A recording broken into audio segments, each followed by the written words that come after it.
இப்போ அழகும் ஆடம்பரமும் இருந்த 1000 பேர் கூட ஆசையா பழவாங்க. அன்பா இருந்தா பழகிற 10 பேர் கூட உண்மையா இருக்கும். நம்ம அவங்கள மாதிரி ஆகணும் இவங்கள மாதிரி ஆகணும் அப்படின்லாம் ஆசைப்படாதீங்க. அதுக்குதான் அவங்களே இருக்கிறாங்களே. நீங்க நீங்களாவே வாங்க. யாரோட அடையாளத்தையும் நீங்க எடுத்துக்காதீங்க. உங்களோட அடையாளத்தை இந்த உலகத்துக்கு நீங்க பதிவு பண்ணிட்டு போங்க. நம்மள வணங்குறவங்களும் இருப்பாங்க, நம்மள வரவேற்கிறவங்களும் இருப்பாங்க, நம்மளை எதிர்க்கிறவங்களும் இருப்பாங்க. நம்ம வேலை நம்ம கடமையை செம்மையா செஞ்சுட்டு அந்த நதி மாதிரியே போய்கிட்டே இருக்கணும்.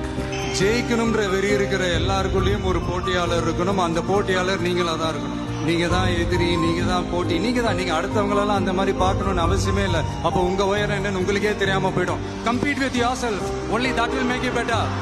நாம ஒரு செயல் செஞ்சா அது நமக்கு நல்லது நடந்தா சந்தோஷம்தான். ஆனா அதே செயல் நம்மளை சுத்தி இருக்கிறவங்களுக்கும் நல்லது நடந்தா அதான் சரியானதும் கூட. கிடைச்ச வண்டியில ஏறி நினைச்ச இடத்துக்கு போக முடியாதுங்க. நமக்கான